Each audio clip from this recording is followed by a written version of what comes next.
Assalamualaikum warahmatullahi wabarakatuh. Halo semuanya, selamat siang. Saya perwakilan dari kelompok 7 dari mata kuliah Kewarganegaraan.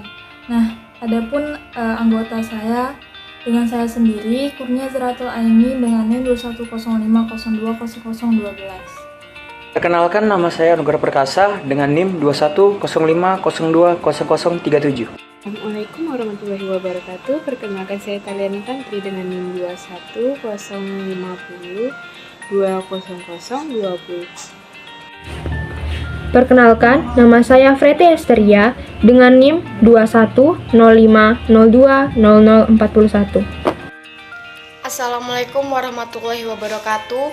Perkenalkan, nama saya Raja Alifa Maulia dengan NIM 2105020003.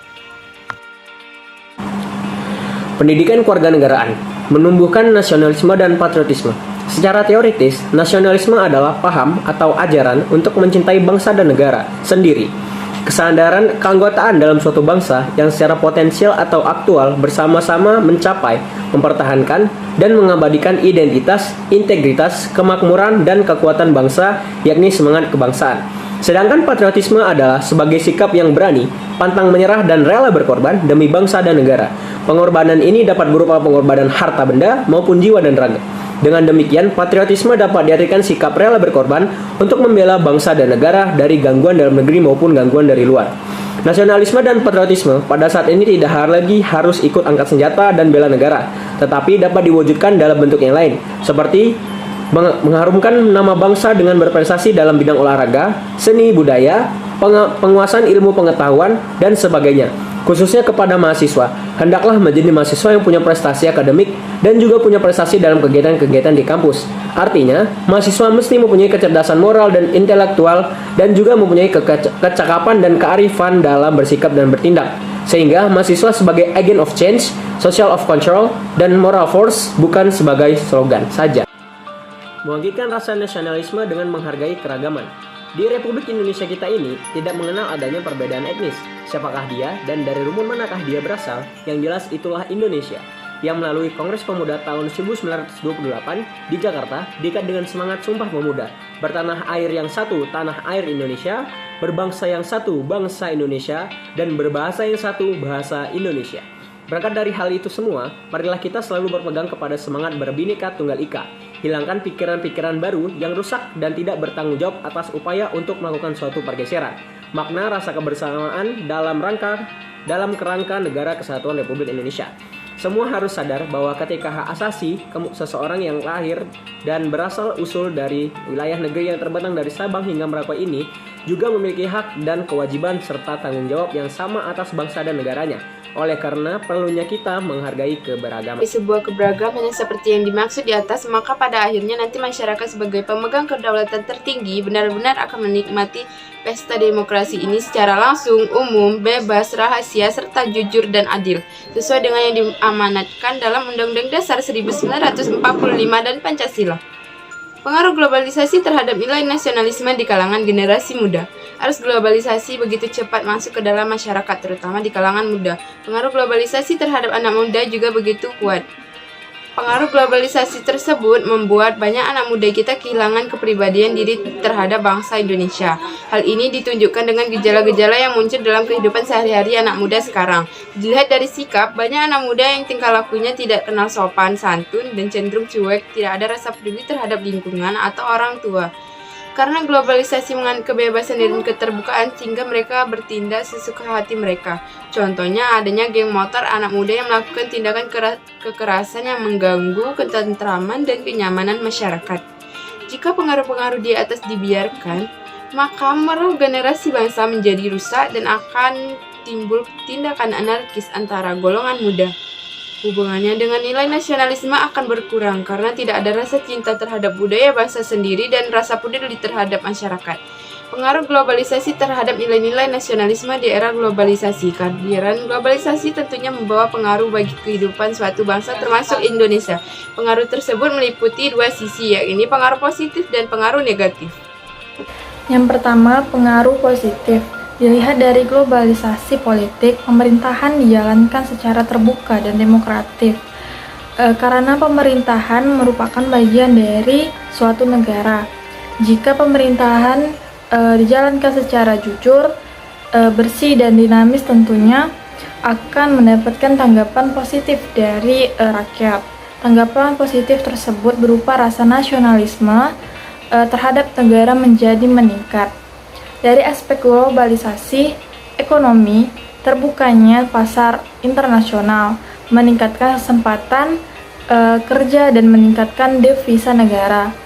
Semakin terbukanya pasar internasional ini akan membuka peluang besar kerja sama dalam sektor perekonomian nasional.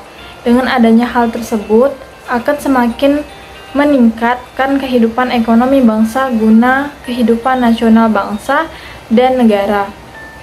Pengaruh adanya globalisasi dalam sektor sosial budaya, kita dapat meniru pola berpikir yang baik, seperti membangunkan etos kerja yang tinggi dan disiplin, serta meniru ilmu pengetahuan dan teknologi atau iptek dari bangsa lain yang sudah maju untuk meningkatkan kemajuan bangsa. Pada akhirnya, akan membawa kemajuan bangsa serta mempertebal rasa nasionalisme kita terhadap bangsa. Yang kedua, pengaruh negatif. Globalisasi mampu meyakinkan masyarakat Indonesia bahwa liberalisme dapat membawa kemajuan dan kemakmuran, sehingga tidak menutup kemungkinan berubah arah dari ideologi Pancasila ke ideologi liberalisme. Jika hal tersebut terjadi, akibatnya rasa nasionalisme bangsa akan hilang. Munculnya globalisasi juga berdampak pada aspek ekonomi, yakni semakin hilangnya rasa cinta terhadap produk dalam negeri, sebab sudah semakin banyaknya produk luar negeri seperti MC McDonald, Coca-Cola, Pizza Hut, dan sebagainya yang membanjiri dunia pasar di Indonesia. Dengan hilangnya rasa cinta terhadap produk dalam negeri menunjukkan gejala berkurangnya rasa nasionalisme masyarakat kita terhadap bangsa Indonesia. Masyarakat kita karena gaya hidupnya yang khususnya anak muda banyak yang lupa mengenai identitas diri sebagai bangsa Indonesia. Karena gaya hidupnya cenderung meniru budaya barat yang oleh masyarakat dunia dianggap sebagai kiblat. Selain itu, globalisasi ini juga mengakibatkan adanya kesenjangan sosial yang tajam antara orang kaya dan miskin. Ini disebabkan karena adanya persaingan bebas dalam globalisasi ekonomi. Nasionalisme Indonesia yang kian memudar. Nasionalisme Indonesia yakni sebuah penegasan akan identitas diri versus kolonialisme, imperialisme, kesadaran sebagai bangsa yang adalah hasil konstruksi atau bentukan mengandung kelemahan internal yang serius ketika kolonialisme dan imperialisme tidak lagi menjadi sebuah ancaman. Karena itu, nasionalisme kita akan ikut lenyap jika kita berhenti mengkonstruksi atau membentuknya tanpa harus menyebutnya sebagai sebuah nasionalisme baru. Pertama, beberapa pengalaman kolektif seharusnya menjadi roh baru, pembangkit semangat nasionalisme Indonesia. Kedua, negara Indonesia sangat plural. Identifikasi sebuah kelompok etnis atau agama pada identitas kolektif sebagai bangsa hanya mungkin terjadi kalau negara mengakui, menerima, menghormati, dan menjamin hak hidup mereka. Masyarakat akan merasa lebih aman dan diterima dalam kelompok etnis atau agamanya ketika negara bisa menjamin kebebasan beragama, termasuk kebebasan beribadah, dan mendirikan rumah ibadah. Persamaan di hadapan hukum, hak mendapatkan pendidikan yang murah dan berkualitas, hak memperoleh pekerjaan dan penghidupan yang layak, dan sebagainya. Pendidikan dalam masyarakat pluralistik. Fungsi pendidikan bagi masyarakat adalah menjaga kebudayaan ke generasi berikutnya. Lembaga pendidikan, khususnya sekolah, merefleksikan nilai-nilai dominan suatu masyarakat. Sekolah juga merupakan agen sosialisasi yang utama. Setelah keluarga, sekolah adalah wahana untuk melanjutkan proses sosialisasi. Setelah keluarga, sekolah menjadi tempat untuk menanam nilai dan norma serta harapan-harapan dari masyarakat pada seseorang. Di sekolah, Di sekolah, seseorang memperoleh kebiasaan, apresiasi, serta pandangan tentang hidup. Di sekolah, siswa belajar kontrol diri. Singkatnya, sekolah adalah tempat di mana orang mempelajari prinsip-prinsip dasari perilakunya sebagai warga masyarakat. Berikut adalah pemikiran bagaimana keunggulan diberdayakan sehingga pendidikan betul-betul dapat diandalkan sebagai kekuatan untuk meredam konflik-konflik. Di antaranya yang pertama, sikap etnosentris adalah sikap yang selalu mengutamakan kelompoknya sendiri.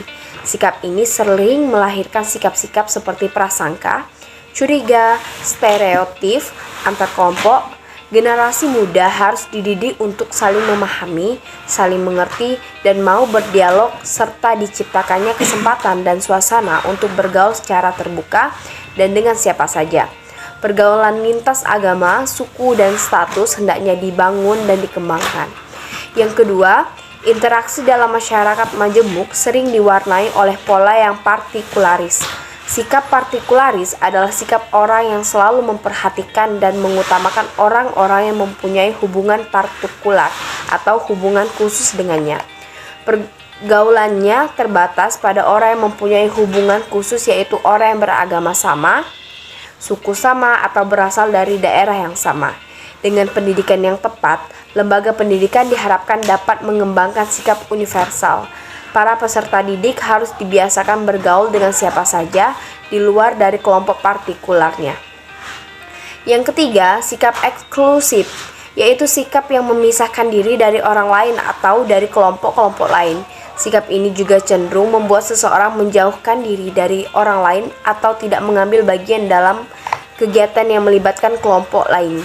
Sikap ini kurang baik dikaitkan dengan kehidupan bermasyarakat. Generasi muda harus dilatih untuk terbiasa memandang dan menyelesaikan suatu permasalahan dengan jernih dan spesifik. Yang terakhir, masalah mayoritas dan minoritas juga merupakan masalah yang rawan konflik. Generasi muda harus diajarkan untuk bersikap sportif dan menghargai segala sesuatu berdasarkan prestasi. Prestasi hendaknya diberikan penghargaan, dan prestasi harus objektif dan bukan subjektif.